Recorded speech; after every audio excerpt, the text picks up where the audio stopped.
السلام علیکم ورحمۃ اللہ وبرکاتہ۔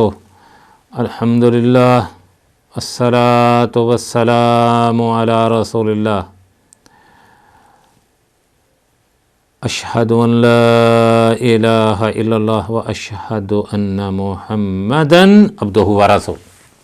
یہ سوال سے جو شخص سے سوال کیا گیا اہم ترین سوال ہے۔ شیخ سے سوال کیا گیا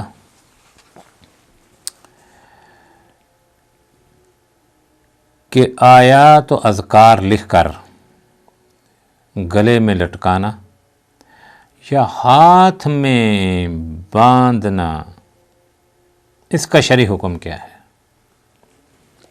سوال پھر سن لیجیے۔ کہتے ہیں دم کے بارے میں کیا حکم ہے اور آیات لکھ کر مریض کے گلے میں لٹکا دینے کے بارے میں شرعی حکم بتاؤ۔ شیخ رحمۃ اللہ علیہ فرماتے ہیں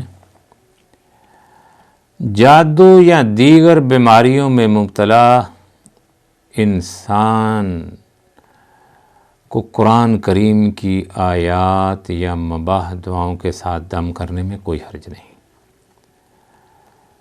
نبی اکرم صلی اللہ علیہ وسلم سے یہ ثابت ہے کہ آپ صحابہ اکرام کو دم کیا کرتے تھے، اور آپ جو دم کرتے تھے وہ یہ ہے، اس کے کلمات یہ ہیں: ربنا اللہ الذی فی السماء تقدس اسمک امرک فی السماء والارض کما رحمتک فی السماء فاجعل رحمتک فی الارض اغفر لنا ذنوبنا وخطايانا انت رب الطیبین انزل رحمتا من رحمتک وشفاء من شفائک علی ھذا الوجہ۔ دوبارہ سنیے کہ اس کو یاد فرمائیے۔ دم کی سب سے بہترین دعا یہ ہے: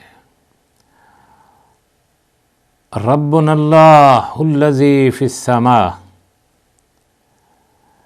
تقدس اسمک امرک فی السماء والارض کما رحمتک فی السماء فاجعل رحمتک فی الارض اغفر لنا ذنوبنا وخطايانا انت رب الطیبین انزل رحمتا من رحمتک وشفاء من شفائک علی ھذا الوجہ۔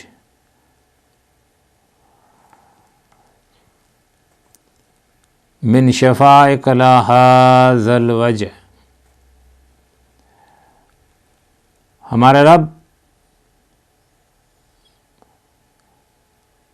ہمارا رب اللہ ہے جو آسمان میں ہے، تیرا نام پاک ہے، تیرا حکم آسمانوں اور زمینوں میں ہے، تیری رحمت جس طرح آسمانوں میں ہے اسی طرح زمین میں بھی عام کر دے، ہمارے گناہ اور خطائیں معاف کر دے، تو پاک لوگوں کا پروردگار ہے، پس تو اپنی شفا کے خزانے سے، شفا اور رحمت کے خزانے سے اس درد پر رحمت نازل فرما، اور جب یہ دم فرماتے تو مریض صحت یاب ہو جایا کرتا تھا۔ اس سلسلہ میں بے شمار دعائیں ہیں، ان میں سے ایک یہ بھی ہے کہ بسم اللہ رقیق من کل شیء یؤذیک من شر کل نفس او عین حاسد اللہ یشفیک بسم اللہ رقیق۔ اللہ تعالیٰ کے پاک نام کے ساتھ میں تجھ پر اس چیز سے دم کرتا ہوں جو تجھے تکلیف دے اور ہر انسان کے یا حسد کرنے والی آنکھوں کے شر سے اللہ تجھے شفا دے۔ میں اللہ کے نام کے ساتھ تجھے دم کرتا ہوں۔ دم کی ایک صورت یہ بھی ہے کہ انسان اپنے جسم میں درد کی جگہ پر ہاتھ رکھ کر یہ پڑھے، اعوذ باللہ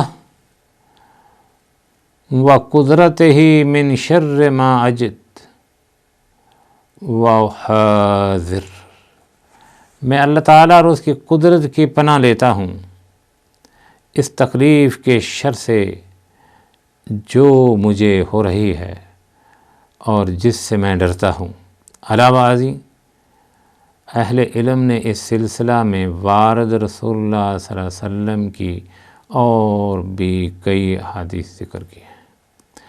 جہاں تک آیات و اذکار کے لکھ کر لٹکانے کا حکم ہے تو اس بارے میں اہل علم میں اختلاف ہے۔ بعض نے اس کی اجازت دی ہے اور بعض نے اسے ممنوع قرار دیا ہے۔ زیادہ صحیح بات یہی ہے کہ یہ ممنوع ہے، کیونکہ نبی اکرم صلی اللہ علیہ وسلم سے یہ ثابت نہیں ہے، اور ثابت یہ ہے کہ پڑھ کر مریض کو دم کیا جائے۔ آیات یا دعاؤں کا لکھ کر مریض کے گلے میں لٹکانا یا اس کے ہاتھ پر باندھنا یا اس کے تکیے کے نیچے رکھنا، راجح قول کے مطابق یہ سب امور ممنوع ہیں، کیونکہ یہ ثابت نہیں ہیں۔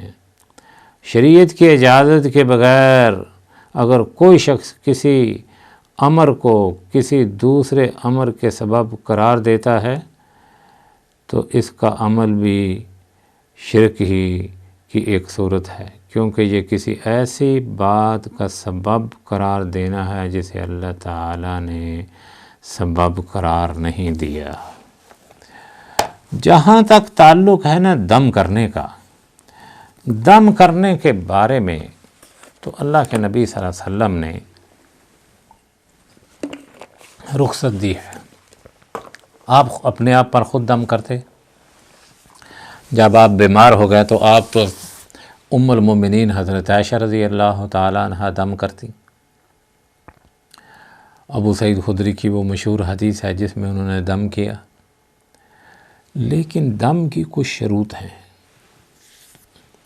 ان میں ایک دم تو شرط سب سے پہلے کہ وہ قرآن و حدیث سے ہو، قرآن کی آیات ہوں یا اللہ کے نبی صلی اللہ علیہ وسلم کی وہ دعائیں ہوں جو آپ نے اپنے صحابہ کو سکھلائیں۔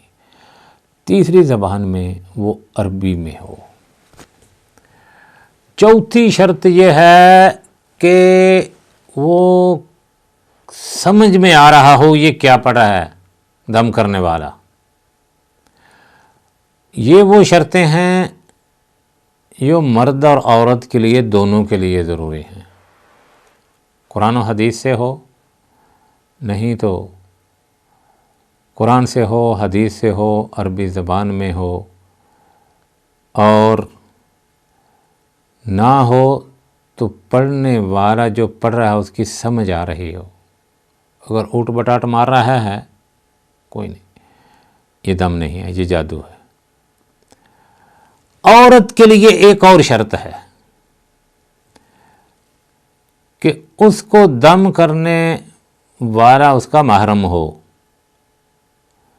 اگر غیر محرم ہو تو وہ اس کو ہاتھ نہ لگائے۔ ہاتھ لگائے گا یہ ملا تو یہ پکا شیطان ہے، ابلیس ہے، پیر ہو یا مرشد ہو۔ اگر یہ ہاتھ لگائے گا تو پکا شیطان اور ابلیس ہے۔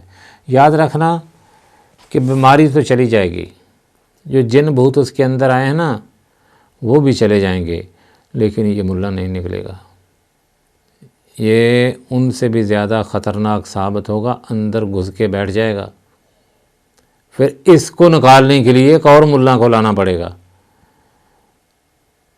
تو وہ کیسا ہوگا کم بخت، جو مریضہ عورت ہے اس کو ہاتھ لگا کے دم کرتا ہے، یہاں پھیرتا ہے یہاں پھیرتا ہے، پکا شیطان ہے، ابلیس ہے، اس سے شفا نہیں، بیماری آئے گی۔ جب فَلْيَحْذَرِ الَّذِينَ يُخَالِفُونَ عَنْ أَمْرِهِ أَن تُصِيبَهُمْ فِتْنَةٌ، کسی فتنے میں مبتلا ہو جاؤ گے جب شریعت کی خلاف ورزی کرو گے، نہیں تو کسی دردناک عذاب میں مبتلا ہو جاؤ گے۔ قطعاً اس سے دم نہیں کرانا، دم کرے آدمی، اور ایک شرط یہ بھی ہے کہ دم کرنے والا موحد ہو، صحیح العقیدہ ہو، اور 5 وقت کی نماز پڑھتا ہو۔ اگر وہ دم کرنے والا بے نمازی ہے، کافر کا دم کیا اثر کرے گا؟ تو یہ باتیں ہیں تھوڑی تھوڑی سخت ہیں، لیکن یہ جھوٹ نہیں ہے، سخت ہیں لیکن ان میں جھوٹ نہیں ہے میرے بھائیوں۔ تو اس لیے ہم آپ سے دعا کرتے ہیں کہ ہر موڑ زندگی کا ہو، ہر موڑ پر، ہر جگہ پر اللہ کے فضل اور اس کے کرم سے کتاب و سنت پر عمل کرنے کی کوشش کرنا۔ دعا ہے اللہ رب العزت ہمارا جو سنا سنایا پڑھا اس کو قبول و منظور فرمائے، اور ہمیں اور ہمارے مسلمان بھائیوں کو اس پر عمل پیرا ہونے کی توفیق عطا فرمائے۔ وصلی اللہ علی النبی۔